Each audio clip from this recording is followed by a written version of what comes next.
One of the challenges we had as an agency was, and even as a product as well, was also that, yes, we can do anything, right? So there needs to be that layer of, but should we be doing this? Is this the most valuable way to spend people's time? Welcome to Honest Ecommerce, a podcast dedicated to cutting through the BS and finding actionable advice for online store owners. I'm your host, Chase Clymer, and I believe running a direct-to-consumer brand does not have to be complicated or a guessing game. On this podcast, we interview founders and experts who are putting in the work and creating real results. I also share my own insights from running our top Shopify consultancy, Electric Eye. We cut the fluff in favor of facts to help you grow your e-commerce business. Let's get on with the show. Hey everybody, welcome back to a bonus episode of Honest Ecommerce. Today I'm welcoming to the show Gavin Ballard. He is the founder and CEO of Submarine, a platform that powers flexible commerce experiences for Shopify, including subscriptions, pre-sales, crowdfunding, and more. Gavin, welcome to the show. Thank you so much, Chase. I'm very happy to be here. I'm excited to chat. Gavin and I have been friendly in the ecosystem for numerous years now, and it's the first time I've had him on the show, surprisingly. But let's first, I guess, before we dive into what you're up to now with Submarine and how your career has kind of evolved here, let's just go back to the beginning and talk about your history just within the Shopify ecosystem in general. Do you remember your first project that you worked on that utilized Shopify? I do very clearly because they're still kind of they're a friend now and an ongoing client. We've got some partnership projects on the go. So I kind of fell into the Shopify ecosystem because I moved to New York to start a business with some friends. That went terribly. I needed to earn some money, so I started freelancing, and it just so happened that the first client that I had was a Shopify store. So it was a button store up in Portland, Oregon. They had a bunch of apps that they needed building. And that was kind of how I got my start in the Shopify ecosystem. Just really enjoyed it.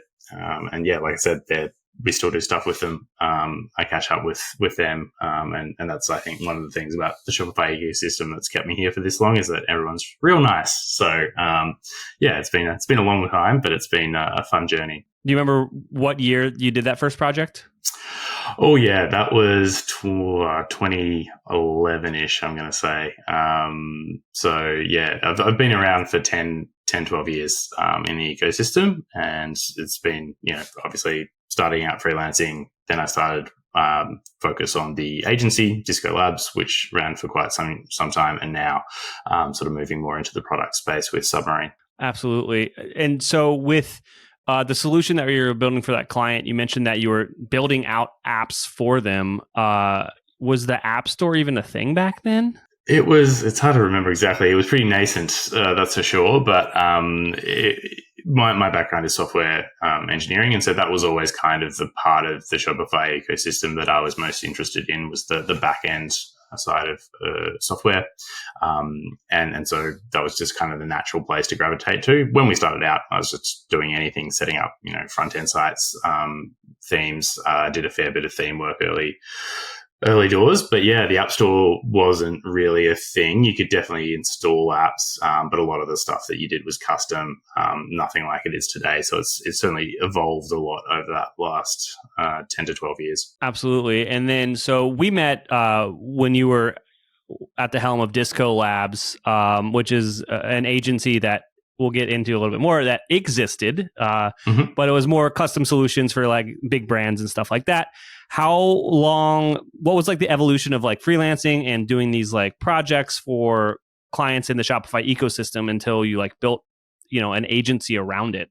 Yeah, I'd love to pretend that there was like a really intentional strategy, but it was very much, I was doing this stuff freelance, got to the point I was like, oh, I've got too much work on. I guess the next thing I do is hire someone. And I just got very lucky that the first couple of engineers I hired to help me out with the work were fantastic. And that really helped us expand the scope of what we were doing and take on bigger and gnarlier projects. But I think that the story in general has been very organic right from the word go. I sort of fell into the ecosystem over time, just started building up the agency and was lucky because we were early to the ecosystem. there weren't a lot of people that were focused on building custom apps and integrations, but there were increasingly more merchants that had larger businesses with more custom requirements. And so other agencies, other freelancers, those merchants themselves were looking for people who could solve this stuff. And there wasn't, like I said, anyone that was really, really focused on it. And so that was great for us having that really specific niche, because it meant that a lot of other agencies would happily partner with us because they were doing design, UX, build, all that sort of stuff, but they didn't have the in-house technical knowledge to build a custom integration with an ERP or a completely bespoke review system or whatever the merchant needed. So they were very happy to bring us in. They knew we weren't going to tread on their toes because we didn't do front-end design or dev or marketing and any of that sort of stuff. And so that really worked really well. And then we got exposed to a lot of really big merchants around the world, and a lot of them that we still service because they're either Submarine customers or we've got sort of legacy stuff that's sitting in the background working for them. So that's kind of how it's worked. Yeah, and I think that's a little, I guess, inside baseball for the average listener that works at a brand or owns a brand. Agencies aren't kind of all one size, and the specialization, even when you're talking to development shops, between building a custom app solution like you guys do over at Disco Labs, or like Electric Eye, we're glorified like front end, CRO dudes. Like we're all just like make it pretty, but make it perform. If we would 1000% instantly just turn down anything that's like leaning towards this has to be a custom app, just because it's like we don't know our heads from our tails when it comes to that kind of stuff. Yeah, there's definitely specializations, right? And I think more and more, especially larger agencies, more and more of them are building out their back-end capability. So I think that the landscape today compared to 5 years ago, firstly, agencies are more experienced in Shopify. They're more comfortable with some back-end stuff, but also just what Shopify has done with the platform has made it much, much easier to build back-end solutions. And the latest things with like being able to build remix apps in the Shopify App Store and that sort of stuff means it is feasible. Shopify Functions, it is feasible for agencies that don't have like a deep tech back-end experience to build like really good solutions for a lot of use cases. I still think there's a place in the ecosystem for specialist backend development. At the end of the day, there are merchants that have super custom requirements. And so if you look at merchants that we support, like Hasbro, for example, we've been running their D2C pre-sales crowdfunding memberships for years. And the scale that they operate on when they launch a new range of Star Wars toys or something like that you genuinely need some serious back-end shops to handle that kind of thing. So there are definitely still use cases where you need that experience. But yeah, for a lot of it, I don't want to say it's easy, but it's easier than it was. Yeah, I mean, functions specifically are a game changer. Just, recently now that they're adding kind of the accessibilities and not calling it sections everywhere, but kind of is into checkout, into post-purchase, onto the thank you page. Like we're finally getting all the stuff that we wish we had years ago from a front-end development perspective, but it allows you to solve for a lot of the more typical use cases. But then as you get into the edge cases and it becomes a business requirement, I guess what I want to tell listeners is if you have a requirement that you can't solve with an app in the ecosystem and it's looking like it needs to be custom, when you're talking to a partner about it, make sure that they have done something similar before, because doing an actual custom app is a specific skill set in Shopify. Yeah, that's definitely true. And I think, as time increases, the footprint of what apps can do and the flexibility of what those apps can do increases, which is great.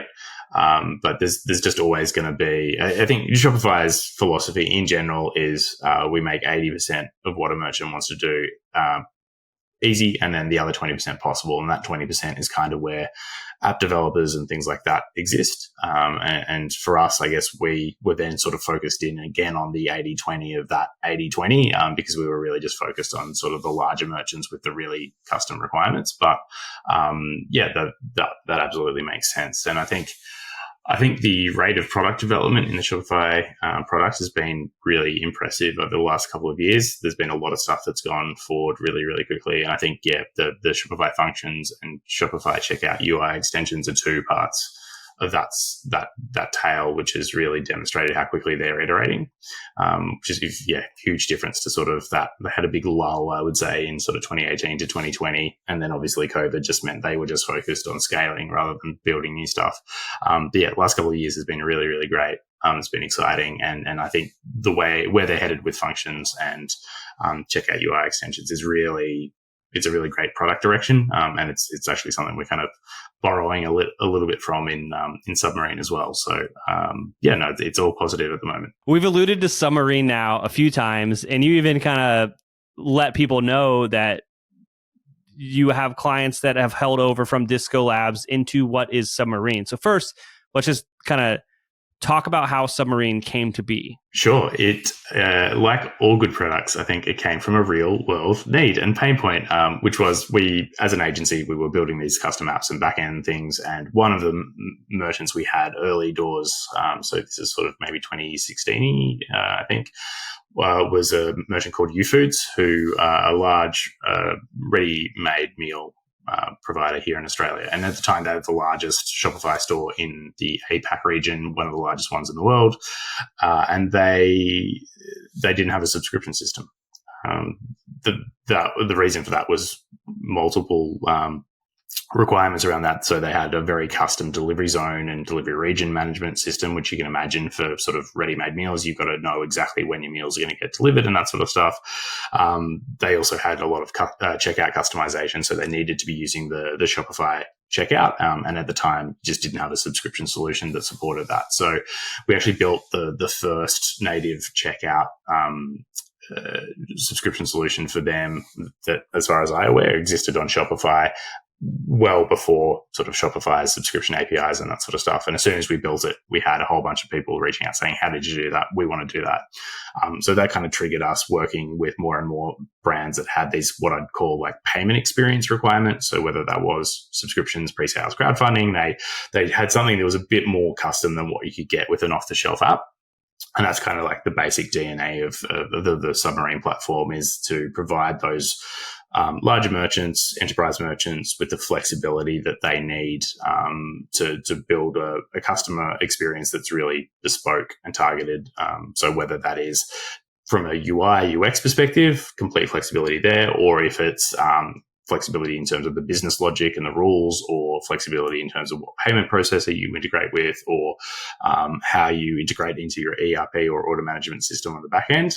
That's kind of like the goal is very much like taking what we did as an agency one-on-one with merchants and making it way more accessible to merchants that have some in-house dev capacity, or an agency that's working with those brands and that sort of thing. Absolutely. And can you, maybe this is definitely a question for me and less for the listeners, but I'm sure there are some other folks out there that work at agencies and whatnot.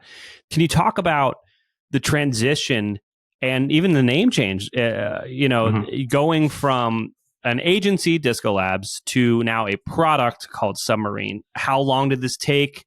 What does that look like to experience? Yeah, I feel like almost everyone who runs an agency, and you can tell me if this is true or not, but almost everyone that runs an agency at some point is like, oh man, the product world seems much, much nicer. Oh, dude, all the time. Like, and even as of recently as of 2 weeks ago, me and Sean were talking about an idea to build an app, but we know you can't, unless you go all in on it, it will never hit the growth that you need. And it's like, we're really good at what we do at the agency now. Like, we should stop getting distracted, and I should stop interrupting you, and I can let you answer the questions. No. It's all good, because I hear the same story when I talk to any other agency owner. It's like there's always that you see the problems, right? You're at ground level, you see what people are struggling with, and you're like, oh, I could build something to solve that, and that could be really successful. But you're absolutely right. I think it is very, very difficult to run both businesses at once. And I know that because we tried to do that at Disco Labs for a while. We sort of tried to do, we'll do Google 20% time, but we'll do it on our product. We'd sort of built up like a framework internally that was kind of like the V1 for Submarine that we were using to deliver projects. But the projects we were delivering were still very bespoke engagements that were, 9-month projects where we were doing custom implementations, and there was a whole bunch of other stuff going on. So we sort of started charging for it as a product as well. So we'd charge people to deliver the project, and then there would be an ongoing fee to run Submarine. And so we could see that it was generating revenue, and it was never at the stage where it's like, this is sustaining the entire agency, but it got to the point where we could see, okay, this can be a real thing. So we knew we wanted to maybe invest more in it. And for me, I kind of knew that I wanted to do products more than run an agency. As I discussed before, it was a very kind of organic, not well thought out transition into the agency world. But I knew I wanted to do products. This seemed like a really good opportunity. So we were trying to do both essentially, and trying to spend 20% time, 30% time into the product. And it just didn't work because the client always takes priority. There's always new stuff coming in the door, and then you're always having to hunt for the next client, the next project, to keep the team fed and happy and healthy. So I think if you're a very large business and you can genuinely like carve out a section, like a dedicated team, and actually give them the headspace to work on it, then yes, maybe it works. But even then, just like architecturally as a business, you're not invested as much in the success of that product, because the rest of the business is more likely than not going to be your main source of revenue. So, it's really a prioritization question. We struggled with it a long time. It was only really when we were like, okay, we're actually genuinely going to go all in on this, that I think we've kind of made the transition and been able to properly accelerate our product development. We took on initially some revenue-based financing to kind of like help us start buying out our own time and accelerate the product. And then that led into sort of a pre-seed round in late 21, early 22, right when everything was going terribly for raising money. But that's kind of all we've done, used to sort of bootstrap that product transition, which has been, a longer journey than I thought, but we're in a good place now. Yeah, I mean, I know for a fact that you and I could talk about the pros and cons of agency versus product all over the place, right? But I don't want to get into that now. But what I'm going to challenge the audience to do is, if you want to hear us do that, I can get Gavin back on the show. I can get some other people that have done similar stuff, or we could have a really cool 4-people podcast. If you want to hear that, just email me or tweet me, put a comment on LinkedIn. Just let me know, and I'll make that happen. Because I think that's a conversation that could get very long-winded and off the rails, and I don't want to interrupt the flow of this podcast, but I do think it's a very fun conversation. It's really interesting. I at some point I hope to when I have spare time actually like do a mini series or a book or something around it. Not necessarily because I think I've got all the answers, but I just know there are so many instances of really great products being built by people who were agency or ex-agency, like very successful large companies. And equally, I know that there are a lot of agency founders that have that kind of frustration where they're like, we know there's something here, but we don't know how to actually like make it into something that works and give it the time it needs. So I think it's a really, really interesting space. Yeah. And then there's the business models and the cash flows, and then selling it. There's so much nuance to both of them. And it's something I know a lot about for no reason. Yeah, it's interesting, but at the end of the day, like once you get the product ramped up and operational, it is pretty amazing to just sort of see that money drop in your bank account and you feel like, I haven't really done anything for that. Obviously, you've done the work before, but it makes a really big difference to your mindset and how you operate. For us, I think we've had a semi-soft landing in that the product that we have is very much geared towards the same sort of merchants that we were working for as an agency. And as a result, like the sales cycle is actually kind of similar. The types of merchants, the type of problems we're solving are kind of similar, which has its upsides and its downsides. So yeah, it's been an easier transition for us than if we just sort of swapped to, actually we're trying to build an app for 20,000 merchants and charging $20 a month for it. That's not what we're doing. So that kind of makes the transition a bit easier, but it's certainly not easy by any means. Let's talk a bit more about the app itself and the solutions that it makes possible. So a question I always like to ask is like, what are some ways that like a merchant might self-identify and be like, oh, Submarine might be a good solution for me? Like, what are the pain points they're experiencing, or what are they not getting out of what already exists in the ecosystem? Yeah, I'd say like the number one flag that's like, oh, maybe Submarine is a good fit is if you ever feel like you are shoehorning your business into how an off-the-shelf app thinks of your business model. So whether that's subscriptions or pre-sales or crowdfunding, if it's, well, this doesn't integrate very well with my back office, or I'd really like to be able to offer trailing discounts on my subscription program where people get 30%, then 20%, but then 10% off. But that needs to be conditional based on where the customer is located. Like just those sorts of things where it's like, how you want your subscription program to run, you know how you want your pre-sale campaigns to run, but you feel like you're making trade-offs based on the tech that you've got, or you're like, I just can't find a solution for this, so I'm kind of giving up on having this as an option in the first place. Our goal as an agency and with the product with Submarine is always to say, you come to us with your business model and what you want to do, and we have the tech that is flexible enough to adapt to it and make that work for you. So obviously there's much more of a solutions component to that. We need to sit down with you and work out exactly what you need and do that. And because of that model, we're not a one-click install on the Shopify App Store and you're up and running and away you go. We have a really great baseline experience for the types of business models we support. So you can get up and running really quickly, but in terms of getting the most value out of the product, it's really something that we're going to sit down and talk through with you and work out what the best way to do it is. And so, examples of things that have happened in the past that we've supported. I mean, that subscription use case is a really good one. Pre-sales, so merchants that want to be able to launch a pre-sale campaign, let customers buy a whole bunch of products on pre-sale and then just capture payment for those individual line items as they become ready to ship and ship them out and have that flow into their third-party ERP system. Crowdfunding campaigns, like wanting to be able to run a genuine crowdfunding campaign on your own site with your own brand with, 100% integrated natively into your theme, be able to take customer pledges and then capture payment at the end when you succeed or fail, that sort of stuff. So there's a very long list of use cases, which is the downside of being very flexible. But hopefully I've captured, I guess, where it makes sense to think about this. No, I think you did a great job. And I think your statement about being shoehorned into the way that Shopify or an app wants to think about your business is a great way for me as an agency guy to understand when it might make sense to refer business your way. Because I often push back. I'm guilty of this. I'm saying, you're making this hard. Like, why not make it easier? I would say that sometimes, though, I feel that what they want to do is easy, and I just wish it worked that way. And then obviously using Submarine or something like that makes sense. But then also sometimes people do make things a little bit aggressively complex. So do you ever find yourself like putting on your consultant hat and be like, guys, this is not a good idea?